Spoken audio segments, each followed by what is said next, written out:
Hello students, कैसे हैं आप सब।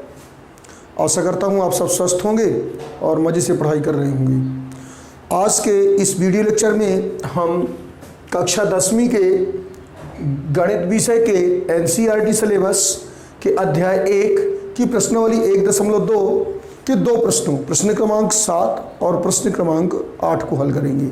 प्रश्न क्रमांक 7 कहता है कि व्याख्या कीजिए कि 7 गुणे 11 गुणे 13 धन 13 और 7 गुणे 6 गुणे 3 गुणे 2 गुणे 1 धन 5 भाज्य संख्याएं क्यों हैं।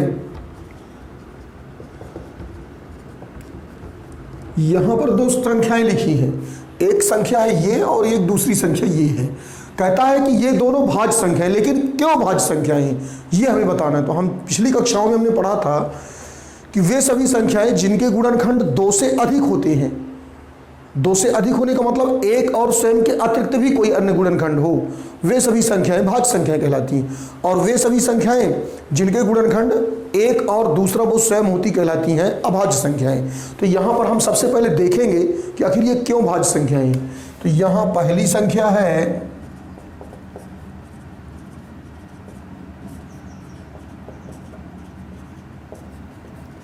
7 गुणे 11 गुणे 13 धन 13। यहाँ हम देख रहे हैं कि इन दोनों में ही 13 क्या है, उभयनिष्ठ है। तो हम 13 उभयनिष्ठ ले लेंगे तो इसमें क्या बचेगा, 7 गुणे 11 और धन 1।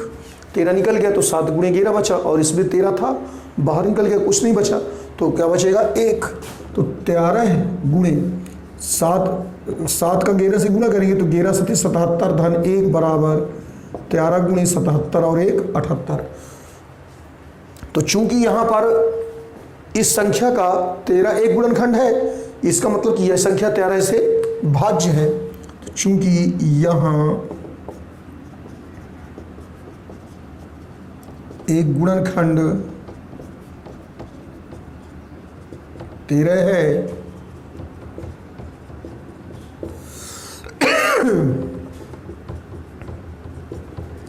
इसलिए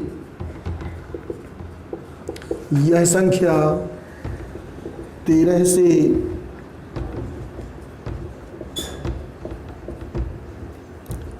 विभाज्य है। और जब 13 से विभाज्य है तो इसलिए यह एक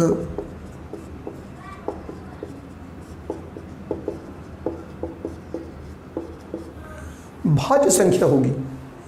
पुनः दूसरी संख्या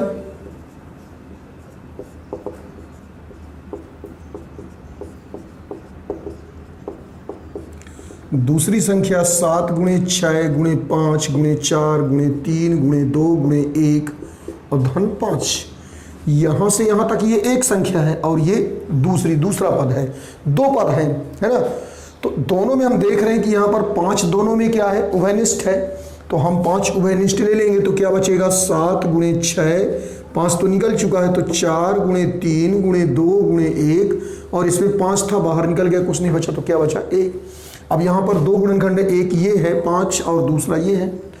इन दोनों में हम देख रहे हैं कि एक गुणनखंड चूंकि यहाँ पर 5 है, इसका मतलब यह संख्या 5 से भाज्य होगी। तो चूंकि यहाँ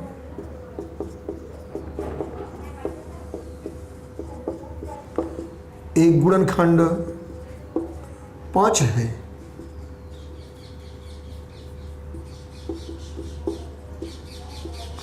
इसलिए यह संख्या 5 से विभाज्य है। और जब 5 से विभाज्य है तो इसलिए यह एक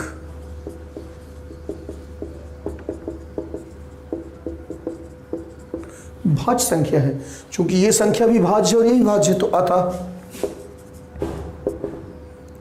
11 गुणे 13 7 है, 7 गुणे 11 गुणे 13 धन 13 और 7 गुणे 6 गुणे 5 गुणे 4 गुणे 3 गुणे 2 गुणे 1 धन 5 भाज्य संख्याएं हैं। और यही हमें यहाँ पर बताना था। इसके पश्चात प्रश्न क्रमांक 7 के पश्चात हम प्रश्न क्रमांक 8 हल करेंगे। तो चूंकि प्रश्न क्रमांक 7 जो है वो काफ़ी बड़ा प्रश्न है, इसलिए मैं इसको आपको पढ़कर ही बता रहा हूं। मैं इसका प्रश्न नहीं लिखूंगा, इस प्रश्न को आप अपनी बुक से देख लेंगे। मैं प्रश्न को सिर्फ समझा दूंगा और उतने में ही आप इसको हल करेंगे। तो प्रश्न क्रमांक 8 कहता है इसका 8 नहीं, सॉरी दोस्तों, ये प्रश्न क्रमांक जो पिछला मैंने किया था ये प्रश्न क्रमांक 6 था और ये प्रश्न क्रमांक 7 है। 6 और 7 हमने यहाँ पर हल किया है। तो 7वें में कहता है, मैं किताब को यहाँ पर दिखा रहा हूँ, जिनके पास किताब नहीं होगी समझ में आ जाएगा। कहता किसी खेल के मैदान के चारों ओर एक वृत्ताकार पथ है।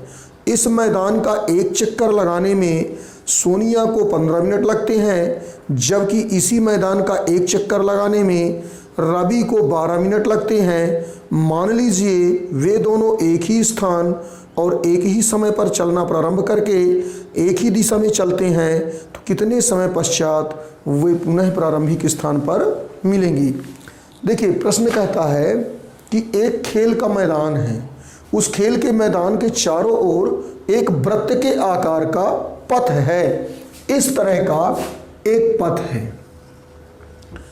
अब ये जो पथ है, इस पथ के चारों ओर एक चक्कर लगाने में सोनिया नाम की एक कोई लड़की है, सोनिया को एक चक्कर लगाने में 18 मिनट लगते हैं, जबकि एक दूसरा व्यक्ति है रवि, जिसे एक चक्कर लगाने में 12 मिनट लगते हैं। कहता है यदि वो दोनों एक ही स्थान और एक ही समय पर चलना प्रारंभ करते हैं, तो वो पुनः प्रारंभिक स्थान पर कितने समय पश्चात, कहता कितने समय पश्चात वे पुनः प्रारंभिक स्थान पर एक दूसरे से मिलेंगे, ये हमें बताना है।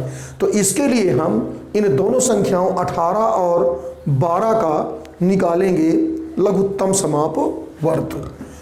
प्रश्न क्रमांक है ये 7, पिछला प्रश्न क्रमांक 6 था, थोड़ा सुधार कर लेंगे उसमें। तो हम 18 और 12 दोनों के ही निकालेंगे अभाज्य गुणनखंड। तो हम देख रहे हैं कि इसका इकाई का अंक 8 है, इसका मतलब ये 2 से भाज्य होगा, तो 2 नाम 18। अब 9 है जो कि 3 से भाज्य होगा, तो 3 त्रिकाई 9 और 3 1 कम 3। इसी प्रकार 12 2 से विभाजित होगा, तो 2 छक्का 12, फिर 2 से 2 तिहाई 6 और फिर 3 से 3 1 कम 3। तो 18 के गुणनखंड के आ गए 2 गुणे 3 गुणे 3, यानी 2 गुणे 3 कितने बार आया? 2 बार, तो 3 की घात 2 लगेगी। 12 के क्या आ गए? 2 गुणे 2 गुणे 3, यानी 2 की घात 2 और गुणे 3। तो इसलिए एलसीएम 18 और 12 बराबर। यहाँ पर दोस्तों मैंने 2 तरीके आपको बताया था। एक तरीका तो मैंने बताया था कि आप पहले इसके पूरे गुणनखंड लिख लें और फिर इसके लिखिए, तो उतने गुणनखंड छोड़ दें जितने आप लिख चुके हैं। और दूसरा तरीका मैंने बताया था कि लघुत्तम समापवर्त जो होता है वो गुणनखंडों की अधिकतम घातांकों का गुणनफल होता है। तो यहाँ पर हम देख रहे हैं कि 2 की अधिकतम घात 2 है और 3 की भी अधिकतम घात 2 है, तो इसका क्या आ जाएगा? 2 की घात 2 गुणे 3 की घात 2, तो 2 की घात 2 यानी 2 दूनी 4 और 3 की घात 2 3 त्रिकाई 9 बराबर 9 चौके 36 मिनट। तो इसका मतलब ये हुआ कि वे दोनों प्रारंभिक स्थान पर 36 मिनट बाद मिलेंगे।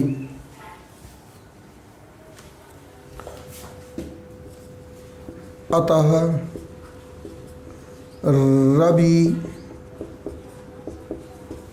और सोनिया दोनों प्रारंभिक स्थान पर 36 मिनट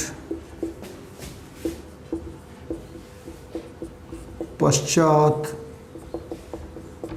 मिलेंगी।